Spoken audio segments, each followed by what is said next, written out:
और दोस्तों, मैं शुभम उपाध्याय, नर्सिंग ऑफिसर एम्स दिल्ली, आप सभी का स्वागत करता हूं अपने इस यूट्यूब चैनल पर।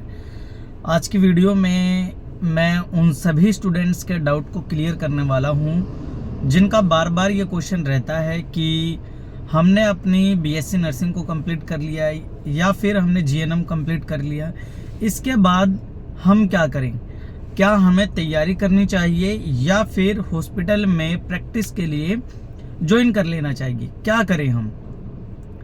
देखिए दोस्तों, तो मैं तो यही कहना चाहूँगा कि अगर आपकी फैमिली अफोर्ड कर सकती है तो आप हॉस्पिटल के पीछे ना जाएं, आप पहले नंबर गवर्नमेंट एग्ज़ाम की तैयारी करें।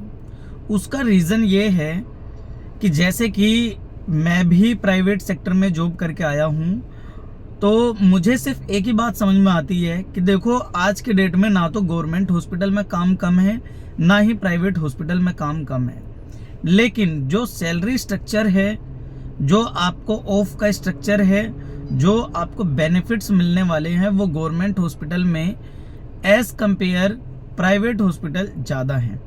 देखिए, जब आप प्राइवेट में जॉब करते हैं तो आपको 6 घंटे की ड्यूटी कहा जाता है, लेकिन वो खिंचते खिंचते 8 साढ़े 8 घंटे की ड्यूटी हो जाती है। इसके साथ में अगर आपको कभी कहीं पर जाना है, आपकी फैमिली में कोई फंक्शन है, तो आपको ऑफ के लिए बहुत रिक्वेस्ट करनी होती है, मिलेगी, वरना आपको कह दिया जाता है कि नौकरी करनी है तो करो, अदरवाइज इसको छोड़ दो।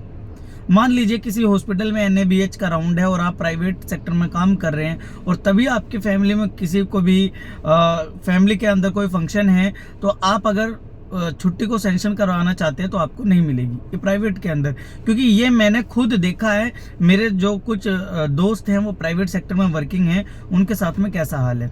प्लस टाइम पर आपको सैलरी नहीं मिलेगी, 2-2 महीने की सैलरी डिले करके मिलती है, 3-3 महीने की सैलरी डिले करके मिलती है। और अगर मान लीजिए आप किसी एनएबीएच हॉस्पिटल में हैं तो डिले करके नहीं मिलती है, तो भी आपको टाइम पर सैलरी नहीं मिलने वाली है। तीसरी बात यह है कि भाई, अगर आप प्राइवेट के अंदर काम करेंगे तो आपको जितनी सैलरी मिलनी चाहिए आपके वर्क के अकॉर्डिंग उतनी आपको मिलेगी नहीं।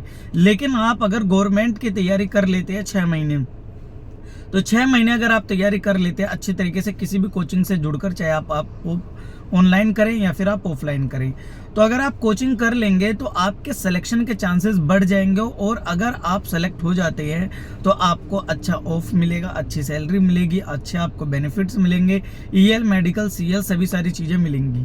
लेकिन आपको ये सारे बेनिफिट्स प्राइवेट के अंदर नहीं मिलेंगी। तो मैं तो जितने भी फ्रेशर स्टूडेंट्स हैं उन सभी से एक ही रिक्वेस्ट करूँगा कि आप सभी टाइम वेस्ट ना करें। देखो भाई, आप आज नहीं कल तो तैयारी करोगे, 100% तैयारी करोगे, चाहे 2 साल बाद करो, 3 साल बाद करोगे, लेकिन आप तब तक टाइम वेस्ट कर चुके होंगे, तब तक शायद कंपटीशन और बढ़ चुका होगा और तब आप तैयारी के फील्ड में उतरेंगे तो 2-3 साल तो आप पहले बर्बाद कर चुके होंगे। फिर उसके बाद आप जो है टाइम फिर से लेंगे अपनी कोचिंग के लिए, आप तैयारी में फिर से देंगे, तब जाके आपका सिलेक्शन होगा।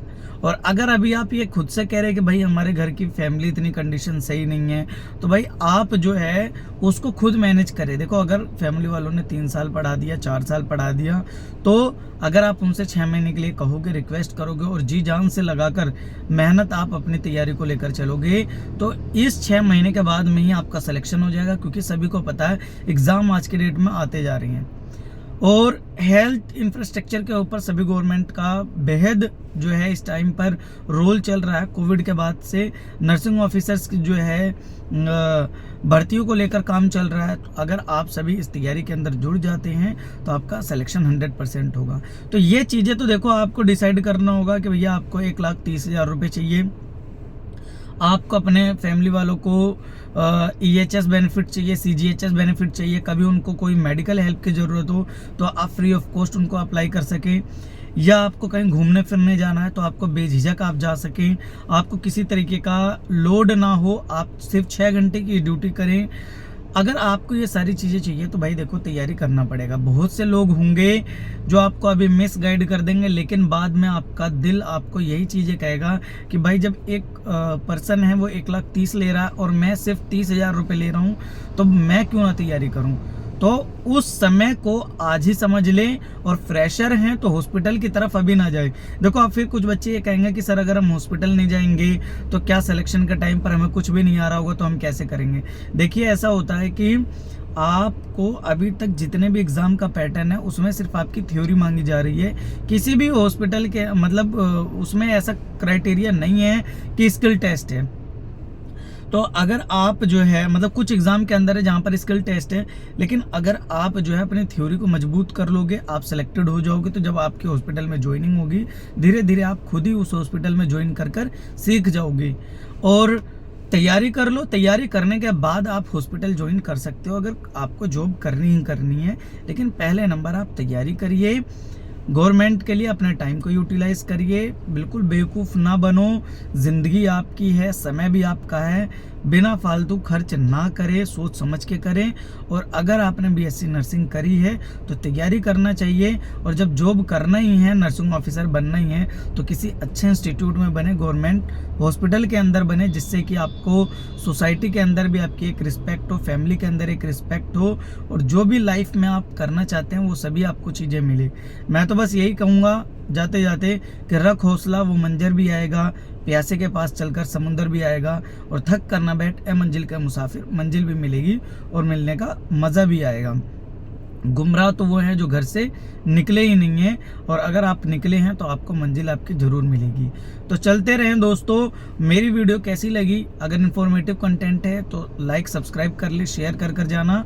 नेक्स्ट वीडियो के अंदर फिर से मिलते हैं। अपना सुझाव दीजिए कि आपको नेक्स्ट टॉपिक किस कंटेंट पर चाहिए। जल्दी मिलेंगे। धन्यवाद।